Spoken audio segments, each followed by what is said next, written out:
Viver juntos uma grande emoção. Sentir no peito uma explosão de amor.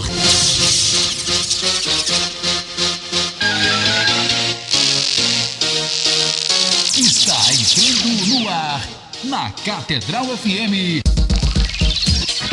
Deus é 10. Com o Padre Jordão. Vamos lá, galera!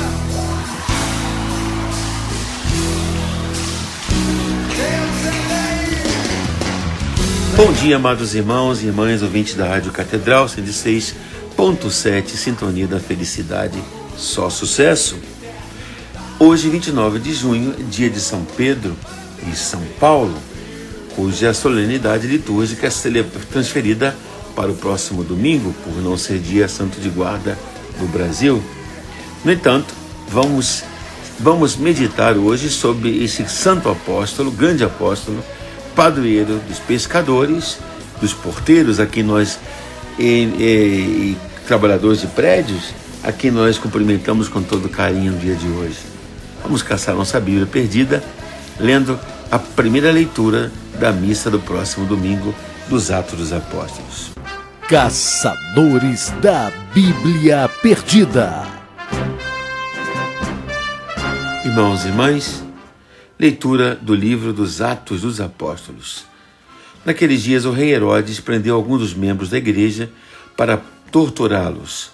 Mandou matar a espada Tiago, irmão de João, e vendo que isso agradava aos judeus, mandou também prender a Pedro. Eram os dias dos pães ázimos.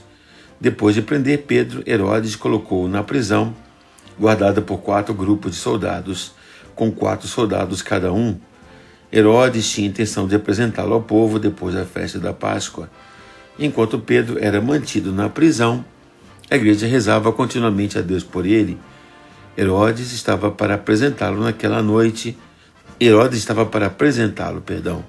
Naquela mesma noite, Pedro dormia entre 2 soldados, preso com 2 correntes, e os guardas vigiavam a porta da prisão. Eis que apareceu o anjo do Senhor, e uma luz iluminou a cela. O anjo tocou o ombro de Pedro, acordou e disse: "Levanta-te depressa." As correntes se lhe caíram das mãos. O anjo continuou: "Coloca o cinto e calça tuas sandálias." Pedro obedeceu. O anjo lhe disse: "Põe tua capa e vem comigo." Pedro acompanhou e não sabia que era realidade o que estava acontecendo por meio do anjo, pois pensava que aquilo era uma visão. Depois que passaram pela primeira e segunda guarda, chegaram ao portão de ferro que dava para a cidade.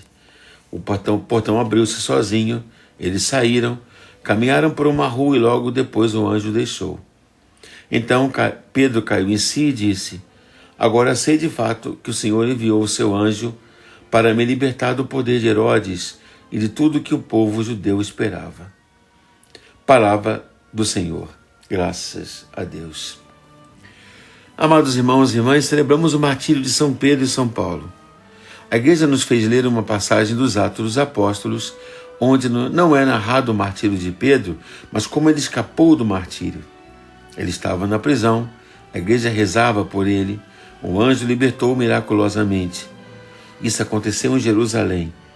Em Roma, porém, alguns anos depois, Pedro foi preso novamente.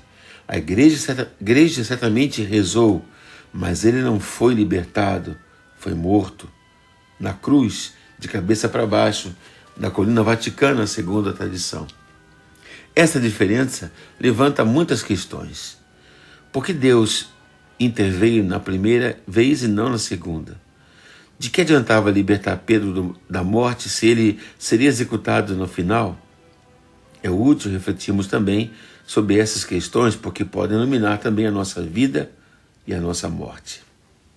Uma primeira resposta consiste em admitir que há um tempo para tudo. Em seu amor pela igreja e por Pedro, o Senhor o chamou para uma missão muito bonita. Pedro deveria proclamar a fé e dirigir os primórdios da igreja, então nenhum poder foi capaz de impedir essa atividade. Deus interveio também com meios miraculosos. Quanta alegria para Pedro e para a igreja em reconhecer a poderosa e misericordiosa intervenção de Deus naquele tempo. No final, cumprida a missão, Já não era necessário libertar a Pedro das mãos dos perseguidores, e ele sofreu então a morte humana. O mesmo aconteceu com São Paulo. Nesse ponto, uma segunda resposta deve completar a primeira. O contraste entre a libertação em Jerusalém e o martírio em Roma é mais aparente do que real. O martírio não foi uma derrota para Pedro. Em Roma, o Senhor não o abandonou.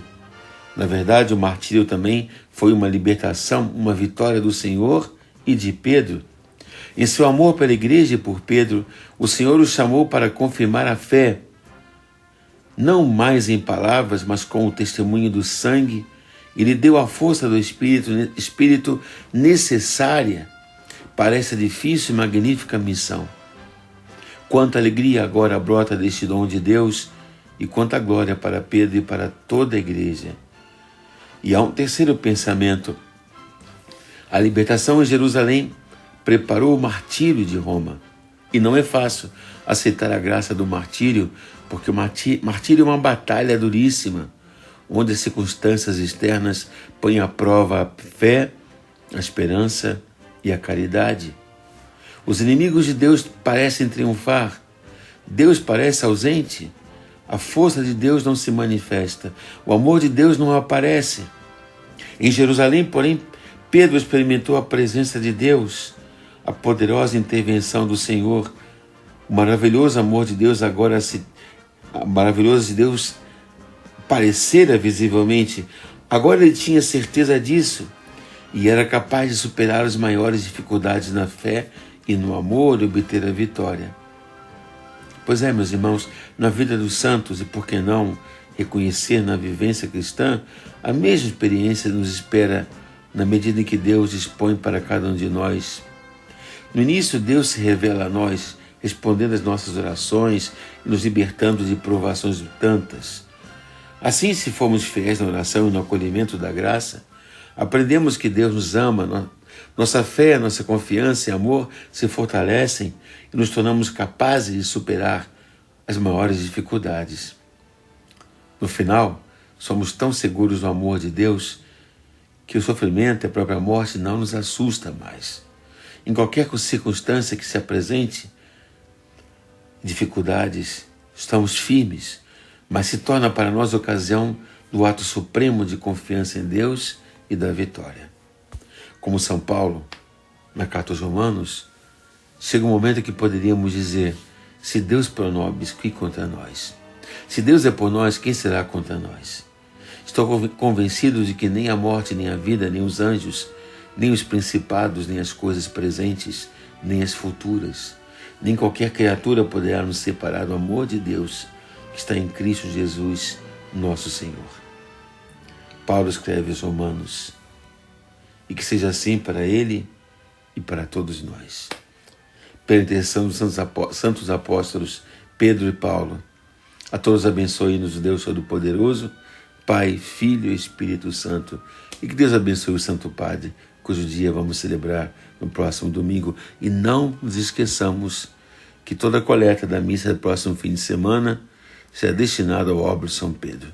Ajudemos as obras mantidas pelo nosso amado Santo Padre, o Papa Francisco. Viva o Papa. Amém.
Catedral FM apresentou Deus é 10. Com Padre Jorjão, Deus é 10.